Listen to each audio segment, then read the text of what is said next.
The Fighting Illini just proved they can make the playoffs. Let's talk about it. My name is Aaron. I'm Paul. And we are the Big Ten guys. On the daily, news, insights, rumors, analysis, whatever it might be, we're talking about it right here. Paul, tell them what they got to do.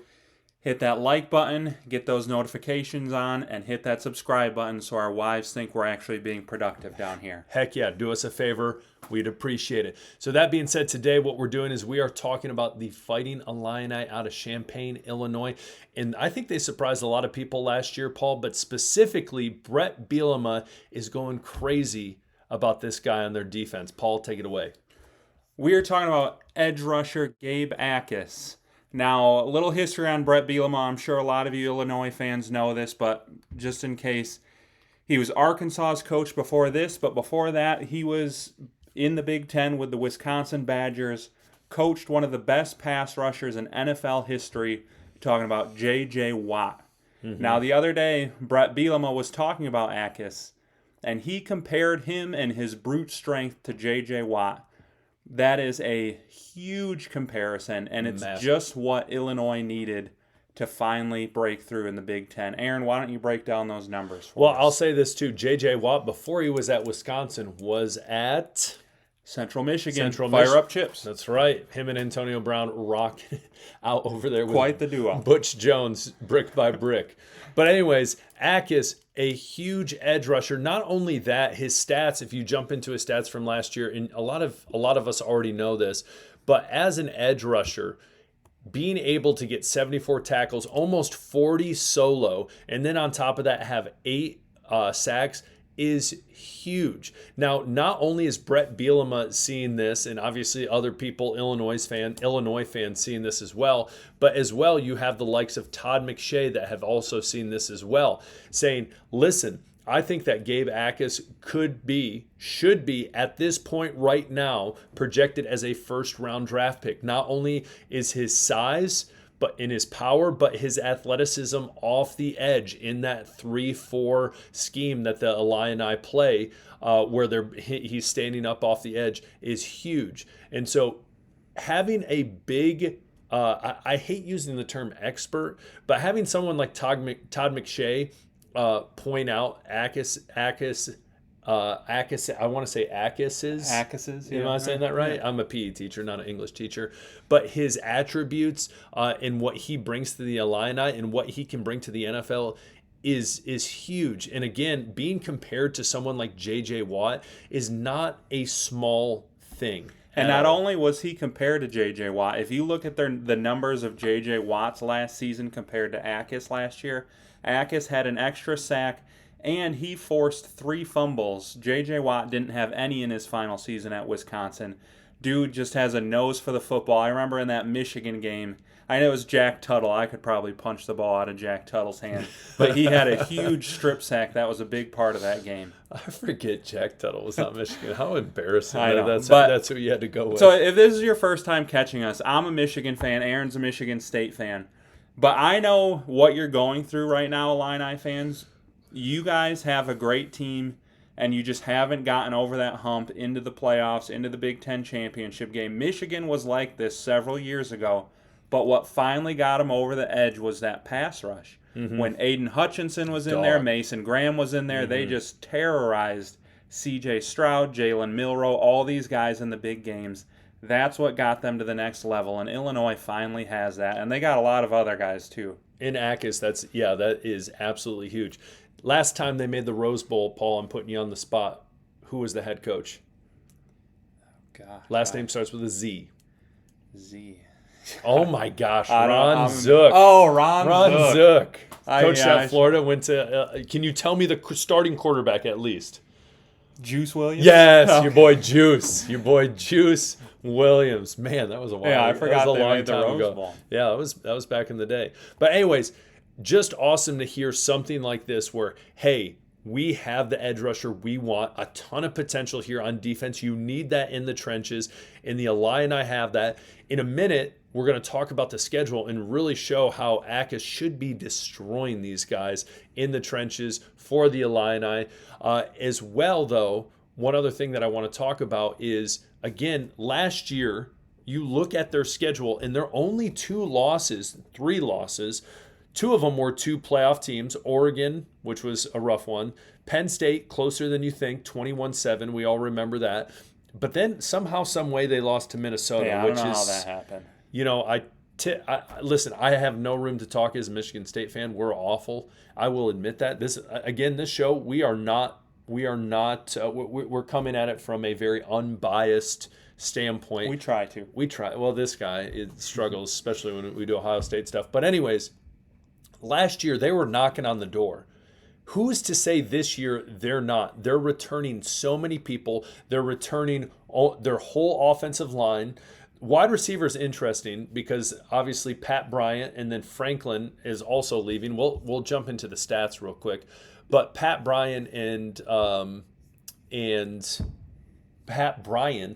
Franklin left, so that's going to be a huge kind of drop for them as well. Paul, who else has left?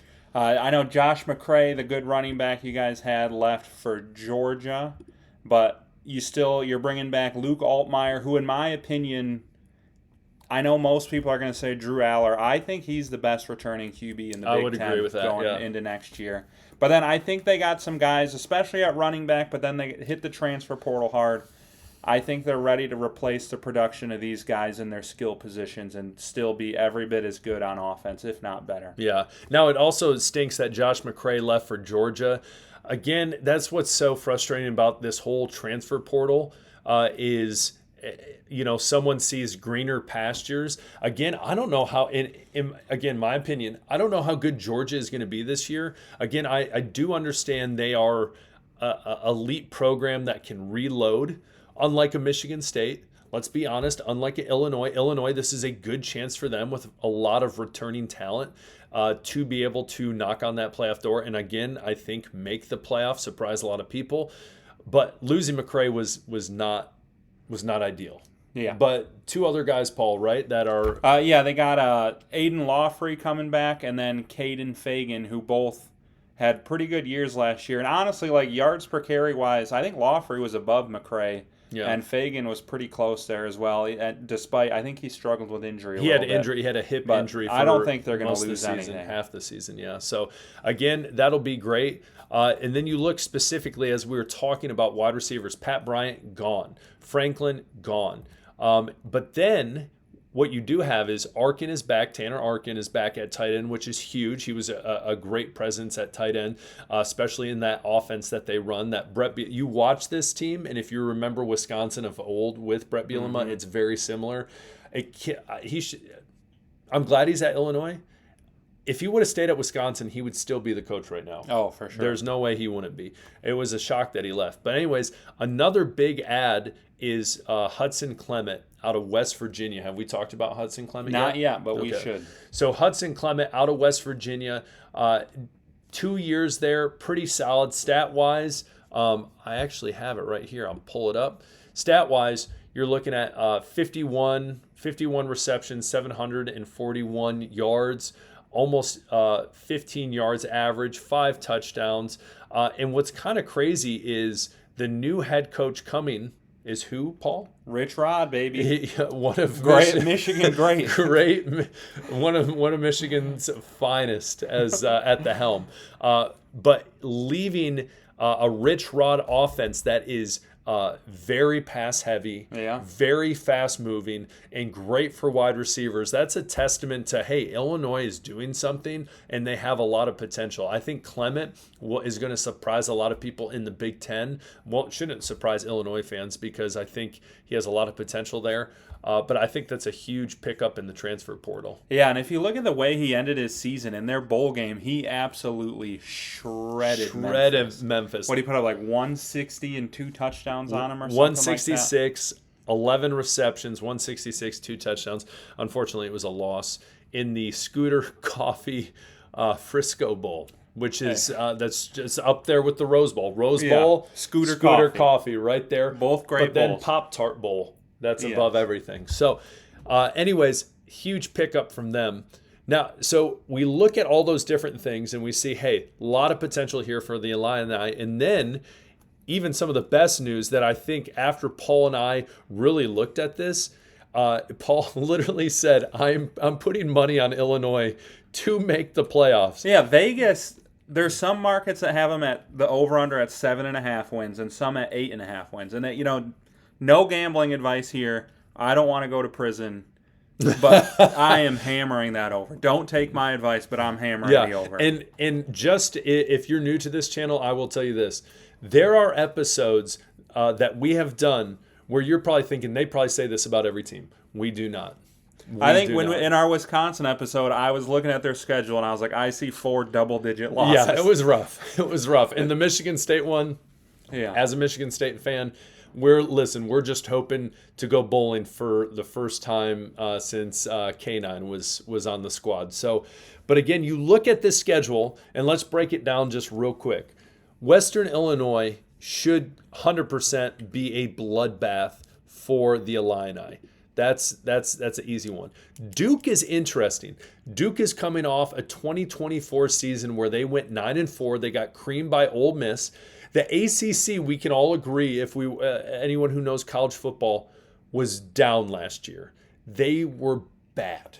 Down like the last decade. Yeah, last decade. They're not good. That conference, I think, is going to be depleted between the Big Ten at some point in the SEC. We'll see if the Big 12 can get some scraps. The Pac-12's too worried about getting teams like Texas State. So anyways, Manny Diaz was a good hire by the Blue Devils, and it's at Duke. That's gonna be a tough one, I think. I'm still giving it to the Illini because I think the Illini are a better football team when you look at all the different metrics. So I'm chalking that up as a win. Western Michigan, they're going to cream them as well. That's going to be in Champaign, 7 o'clock. Will be a fun game. Indiana, Paul, what do you think about Indiana? Indiana, obviously playoff team last year, but they lost a lot. I think they're going to be a tough team, especially on the road, but I think they're going to definitely take a step back this year. I think that's a close game, but I'd take Illinois in that one. I'm taking Illinois as well. I will say, Indiana fan commented on one of our channels or one of our episodes and was getting super chirpy with us. And then at the end said, "Go Hoosiers." It's like, listen, man, you make a playoff, the 12-team playoff. You make a playoff for the first time ever. Never made the 14 playoff.